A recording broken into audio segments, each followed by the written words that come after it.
everybody, welcome back to another video, the T on NPD and relationships. Hello everyone, to all of my new subscribers and new family members. Hello, hi, welcome, and to my tribe and family at large. Listen, y'all, welcome back. Thank you all so much for coming back and watching another video, fam. Y'all know I'm always plugging our live stream, that weekly live stream that we are getting very much back into.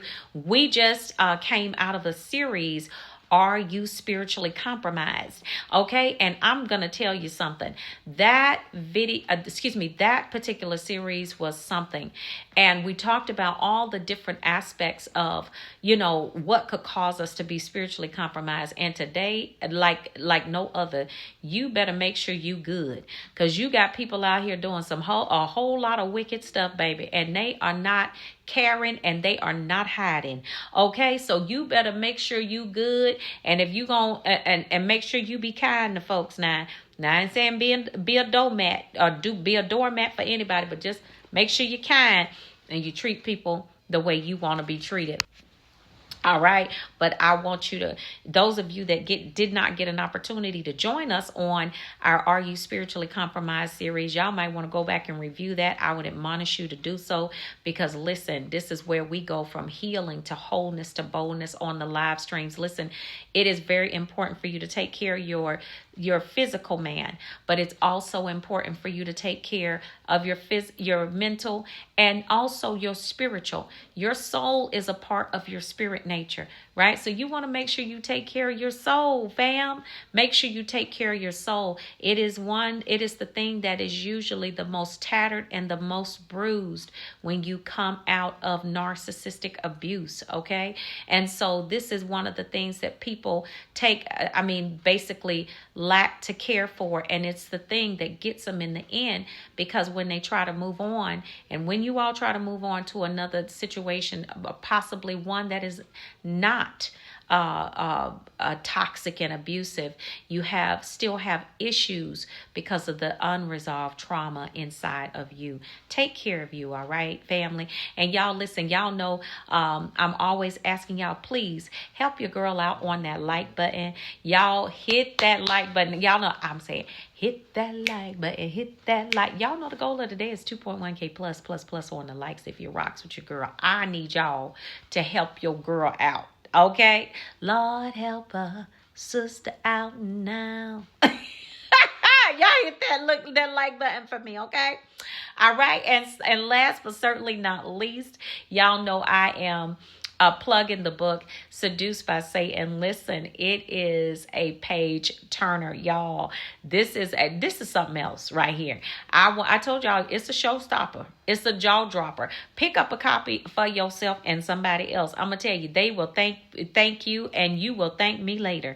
Okay, get a copy for yourself and somebody else. Recommend it to your book club, y'all. This is where we get to actually witness. This is based upon a true story. We get the witness of what a cerebral / somatic narcissist does when they got means and supply and plenty of it. Okay, all right. So pick up your copy today.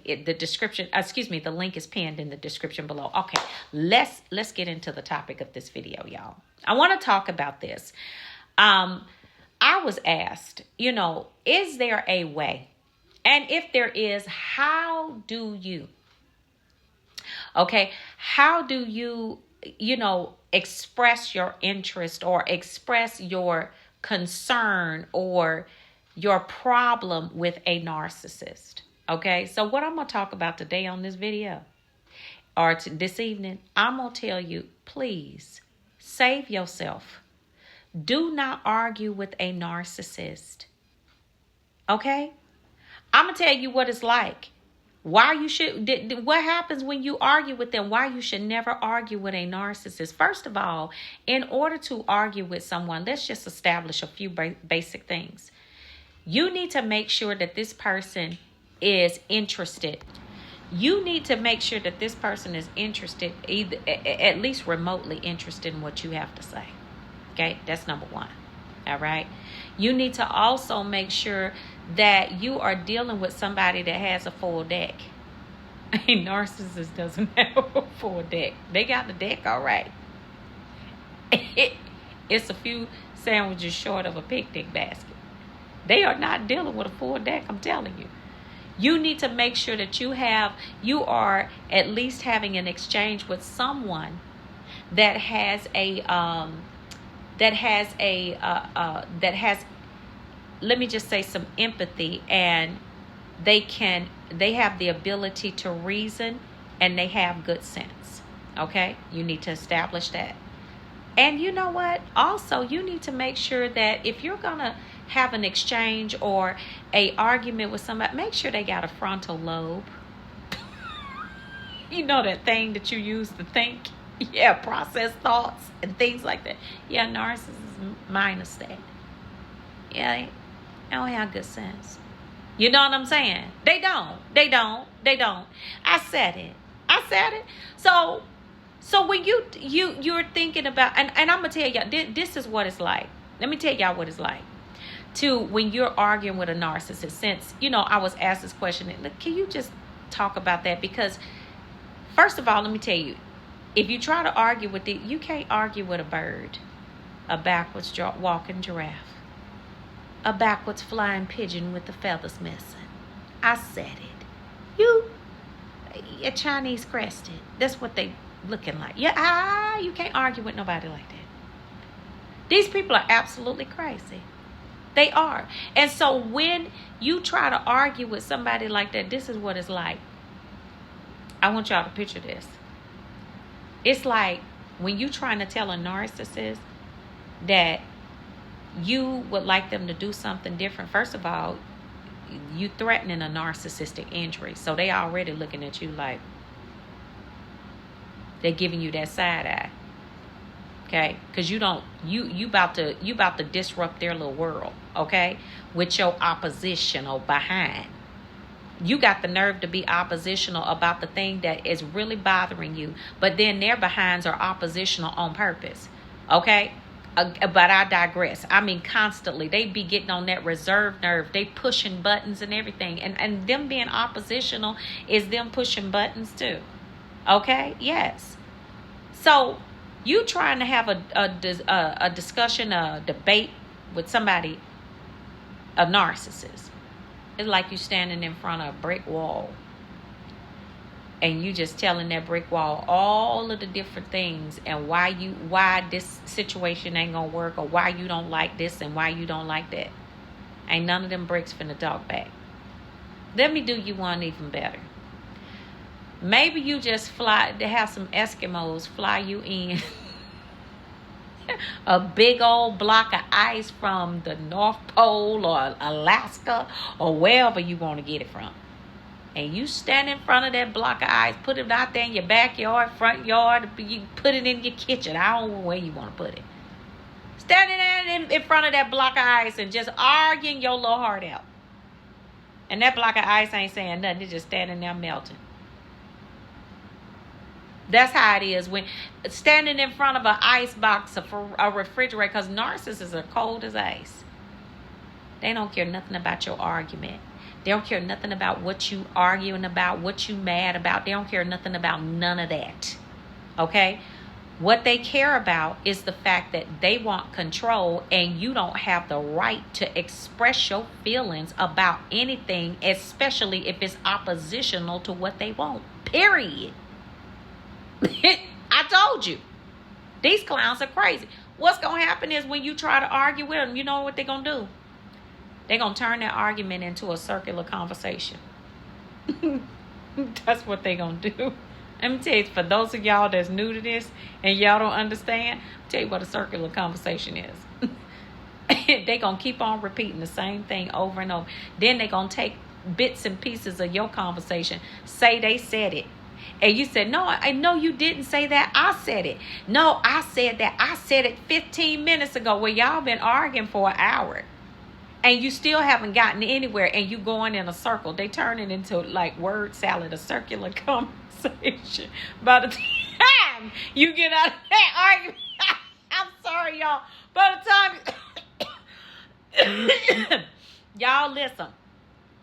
By the time you get out of that argument with these clowns, baby, your energy is drained.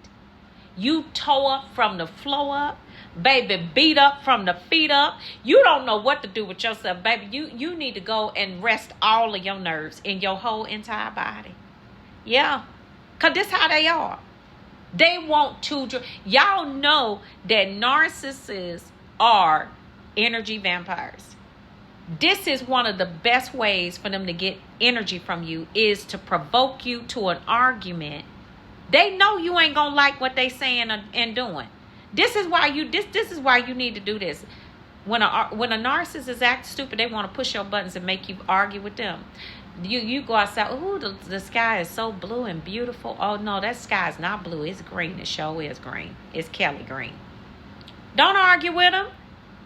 They tell you you got some beautiful flowers in the house and you just bought the flowers. They fresh cut. I mean, smelling good. Oh, them flowers ugly. They almost dead. Yep, sure is. But you know what? They going to be standing for another 2-3 days just like this. I really like the way they look. You don't argue with them. You don't argue with a fool. And a fool is denoted by the things that they do and the things that they say. Foolish people. That's why Psalm 1:1 said, blessed is the man that walketh not in the counsel of the ungodly, nor sitteth in the seat of the scornful. Verse 2 goes on to say, for his delight is in the law of the Lord, and he doth meditate on it both day and night. Then verse 3 comes in and tells you the promise that you're going to get after you don't do these things. He said, for he shall be planted like the tree by the living waters. Okay, go on and read it for yourself. It's a promise in the book when you don't deal with these kinds of people. It's scriptural. Okay? And the narcissist is the counsel of the ungodly. Go right on over there to Psalm, the first book. Okay, well, let me just say it, because Psalm is not books. But go over there to the first division of Psalm. Okay, number 1, the first verse. Go on and read 1 through 3. It's gonna bless your soul. I promise you, it's gonna bless you. Because this is talking about just these types of people right here. You don't argue with them. Because a narcissist gets off to your arguments. Okay? And what they do is they're draining your energy. So, baby, you tired. By the time they take you through an argument or two, baby, you just want to go in there and you just pulling everything that you can together to get yourself in a shower and in the bed, because you so done with them. And this is what is done. This is why it's so intentional. Don't fall into that mess. Don't get into it with them. You let them, because a narcissist, what they do too, and this is so crazy, but they want you to argue with them because they see that as a form of you caring. And not only of you caring, but they see it as a form of control, because they're using their words to make you react and to make you go back and forth with them. And they are not ever going to try to see your point of view in any way, shape, form, or fashion. It's not going to happen. It's not going to happen. And you know why it's not going to happen? Because a narcissist understands that if they become agreeable with you, or if they agree to what you're saying, or try to be amicable in the situation, they feel like they're losing power. Make that make sense.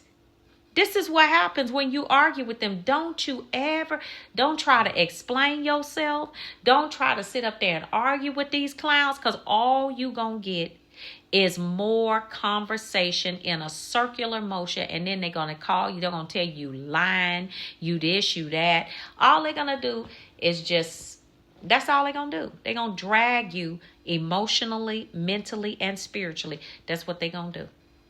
And guess what? You're going to be sitting there like, I can't believe this individual. And they say some of the most dumbest, outlandish, stupidest things when you are arguing with them. Because you are just basically arguing with a fool. You don't want to argue with somebody like that. You understand what I'm saying? If you're going to argue with somebody, argue with someone that you know cares enough to listen to your side of the argument. That ain't a narcissist. A narcissist they don't care nothing about what you saying and what you doing. They don't care nothing about how you doing it and whatever else they got going. No, not at all. Because guess what? If they feel like if they let you know that they're concerned and that they care, then that's going to do something. That's going to actually relinquish the controls.